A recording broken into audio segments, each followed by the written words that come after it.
when Rajiv Gandhi was here in Washington DC at the National Press Club, he was heckled by a few Khalistanis. And he said, your capital is in Lahore. That's exactly. उसके बाद राजीव गांधी जी की प्रधानमंत्री, पूर्व प्रधानमंत्री के समय अब एक और देश है जो यहाँ से जरा ज्यादा दूर नहीं है, कुछ वो लोग कोशिश कर रहे हैं उसका कैपिटल वहां बनाने में. तो एक अगर ये जो इमेजिनरी स्थान है उसके दो कैपिटल हो सकते हैं, एक लाहौर में और एक यहाँ पे नजदीक. पर वो जहां पे वो लोग दुखी आ गए. इनको ये समझ नहीं आ रहा कि जो लोग आपको इसमें इनकरेज करते हैं उनका गेम प्लान कुछ और है. आपका interest is not what they have at heart. They are wanting to do something completely different. They are trying to create a problem in it. So you're being used as a pawn in the hands of the ISI and other forces. तो अगर उनको ये समझ आ जाए तो मैं समझता हूँ हमारा political discourse होगा, नहीं तो the people of India will reject them. While talking about the RSS ideology, Mr. Gandhi quoted an example of a Sikh being unable to wear a turban or a kada in India. How do you react to this? You know, I've already reacted, but I find it astounding that you're going around looking for a Sikh, happen to find somebody in the front row, who, by the way, I think also made a statement later, and you turn around and say, you know, the issue is whether he can wear a turban. I mean, I have worn a turban 62 years of my life. I worn a kada even longer. I think most children in our families, when they're born, the first occasion, you know, they put a kada around. But I think the more disturbing trend is, you know, to say that this is a statement which was made out of ignorance, or it's in that genre of Pappu, he doesn't know what he's talking about. I think that's wrong. I think there is a more systematic, sinister, and I'm using this word carefully, attempt to foment a divisive narrative to create a sense of insecurity and freedom. Now, my brothers and sisters who came to the United States to work here many years ago, some of them have active contacts with with their home country. Some of them just go through social media or whatever they read. Now, if you foment a narrative like this, that Sikhs are finding it difficult or insecure to wear turban, some of them may actually believe it, which is not the case. If there has been any time in the history of our post-independence existence when there was an existential threat to the Sikhs, or they felt one, I've experienced it myself. It was during the 1984, I don't use the word riots because it was a one-sided pogrom against, you know, innocent people, 3,000 of whom were killed in cold blood in India. And if you look at what happened before that, you know, in the 80s, when in the run-up to the Asian Games, Sikhs used to be taken out of buses, etc., and said, you know, because you're a turban Sikh, you go on the side.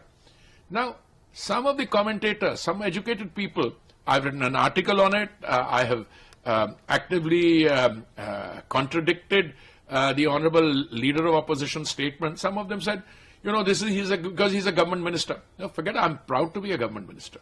Before that, I was a civil servant. I was a diplomat for 39 years. But I was a diplomat not because any government appointed me. I appeared in a UPSC examination and qualified, and under different governments. Now, I think it's a matter of great pride for somebody like me to say that the Sikhs have never had it so good.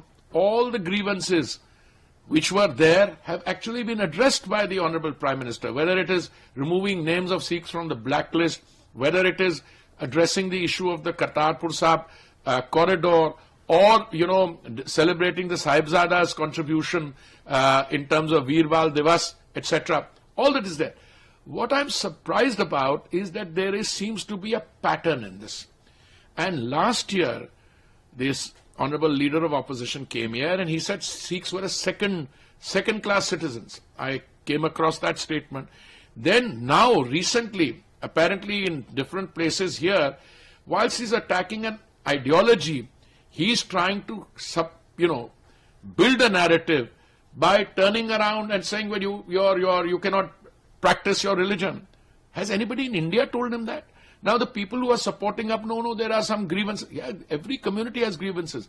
Let me assure you, the majority community also has grievances that they are made to sometimes feel like a minority community in their own country. There are other minority communities.